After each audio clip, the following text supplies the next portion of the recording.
नमस्कार मंडळी. नेहमी तीच तीच मेथीची भाजी खाऊन जर बोर झाला असाल, कंटाळा आला असेल आणि हो, मुलं देखील मेथीची भाजी खायला नको म्हणत असतील तर ही रेसिपी खास तुमच्यासाठी. तर आज आपण ना मेथीच्या भाजीचा एक आगळा वेगळा चवीला जबरदस्त पदार्थ बनवतोय. एक म्हणता 2 चपाती भाकरी खाल हे मात्र नक्की. रेसिपी आवडल्यास एक लाईक नक्की करा. चला तर मग वेळ न घालवता लगेच रेसिपीला सुरुवात करूया. त्यासाठी सर्वात अगोदर इथे मी काय केलंय, एक जुडी मेथी निवडून घेतलेली आहे. आता निवडत असताना मेथीची मी फक्त पानं घेतलेली आहेत. हे बघा, देठ किंवा काड्या आपल्याला अजिबात घ्यायच्या नाहीयेत.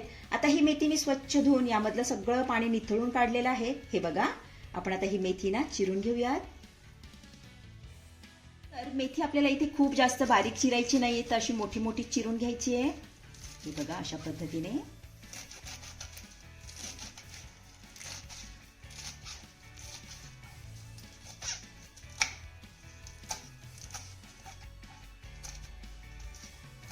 तर इथे तुम्ही बघू शकताय, मेथी मी छान अशी चिरून घेतलेली आहे. हे बघा, आता यामध्ये ना आपण 3 ते 4 चमचे बेसन पीठ घालूयात. आता हे घातलेलं बेसन पीठ आपल्याला मेथीमध्ये ना चांगलं मिक्स करून घ्यायचंय. छान असं एकजीव करून घेऊयात.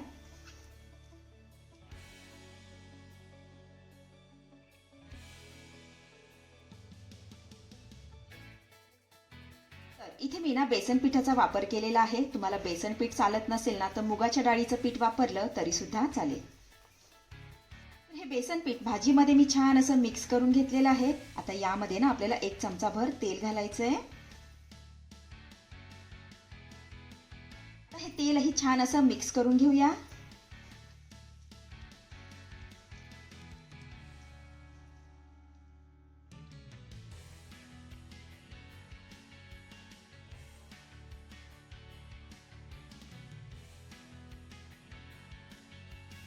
तर इथे ना तेलही भाजीला छान असं चोळून लावून झाल्यानंतर काय करायचं, यामध्ये ना आपल्याला थोडंसं पाणी घालायचंय आणि याचा घट्ट गोळा मळून घ्यायचा आहे. पाणी आपल्याला अगदी थोडंसंच घालायचंय. छान असं मळून घेऊया.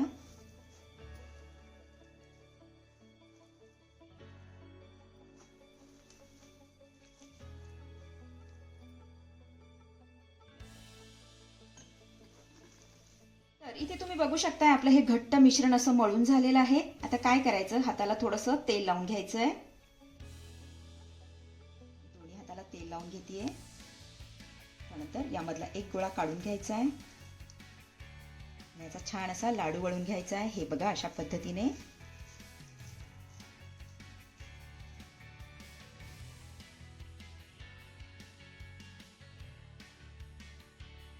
अशाच पद्धतीने राहिलेले लाडू देखील आपण वळून घेऊया.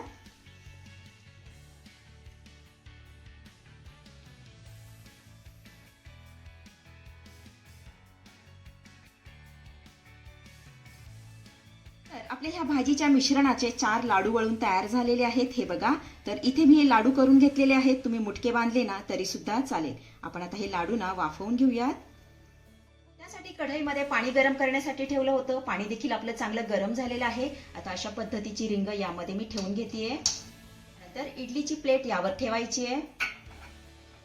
तयार केलेले लाडू यामध्ये ठेवून घेऊया.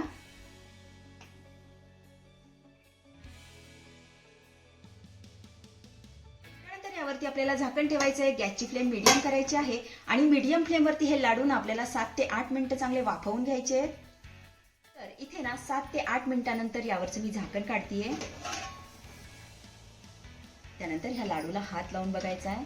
हे बघा, माझ्या हाताला कुठेही मिश्रण चिटकत नाहीये, म्हणजे हे लाडू चांगले वाफवून झालेले आहेत. गॅस बंद करूया आणि हे लाडू ना पूर्णपणे थंड करून घेऊया. हे मेथीचे लाडू थंड झाल्यानंतर काय करायचं, हे लाडू ना आपल्याला कुस्करून घ्यायचे. बघा, अशा पद्धतीने हे लाडू आपण कुस्करून घेऊया. छान असे बारीक कुस्करून घ्यायचे.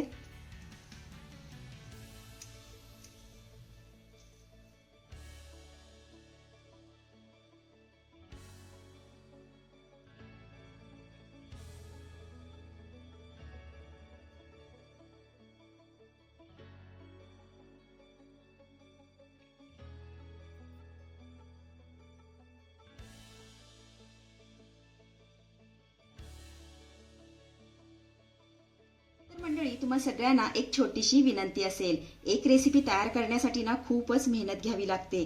त्यामुळे तुम्हाला रेसिपी आवडल्यास एक लाईक आणि एक सबस्क्राईब नक्की करा. चला, इथे आपले सगळे लाडू छान असे कुस्करून झालेले आहेत. थोड्या वेळासाठी आपण हे बाजूला ठेवूया. तर इथे मी पुन्हा गॅसवर कढई ठेवली आहे. आता यामध्ये घालूया 1 ते 1.5 चमचा तेल. त्यानंतर अर्धा चमचा यामध्ये आपण मोहरी घालूया. त्यानंतर अर्धा चमचा जिरे घालूया. त्यानंतर 1 चमचा बारीक चिरलेला लसूण यामध्ये घालायचा आहे. आता हा लसूण आपण हलक्या सोनेरी रंगावरती परतून घेऊया.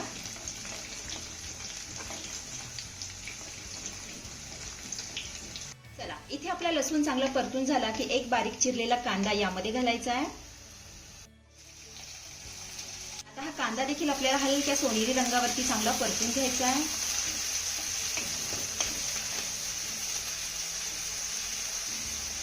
कांदा आपला चांगला परतून झाला की पाव चमचा हिंग घालूया. त्यानंतर अर्धा चमचा यामध्ये आपल्याला लसूण घातलेल्या हिरव्या मिरचीचा ठेचा घालायचा आहे. सोबतच अर्धा चमचा यामध्ये आपण लाल तिखट घालूया. पाव चमचा हळद. त्यानंतर पाव चमचा यामध्ये आपण गरम मसाला घालूया. त्यानंतर चवीपुरतं मीठ घालायचं आहे. हे घातलेले सगळे मसाले आपल्याला 1 ते 2 मिनिटं चांगले परतून घ्यायचे.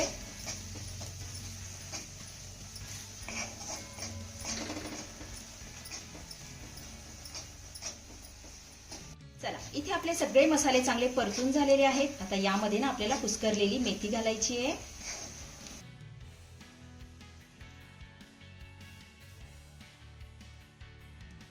त्यानंतर 2 चमचे यामध्ये आपल्याला भाजलेल्या शेंगदाण्याचा कूट घालायचा आहे. आता आपल्याला हे सर्व साहित्य 2 ते 3 मिनिटं चांगलं परतून घ्यायचं आहे.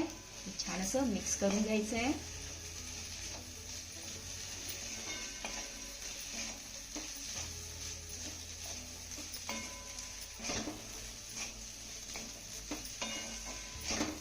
तर इथे आपलं सर्व साहित्य छान असं परतून झालेलं आहे. तर आपली ही आगळी वेगळी अशी मेथीच्या भाजीची भुर्जी बनून तयार झालेली आहे. चवीला जबरदस्त लागते. ही तुम्ही ज्वारीची भाकरी, चपाती किंवा वरण भातासोबत तोंडी लावू शकता. मुलांच्या टिफिनलाही देऊ शकता. अतिशय साधी आणि सोपी रेसिपी आहे. नक्की करून बघा. आपण आता ही भुर्जी काढून घेऊया.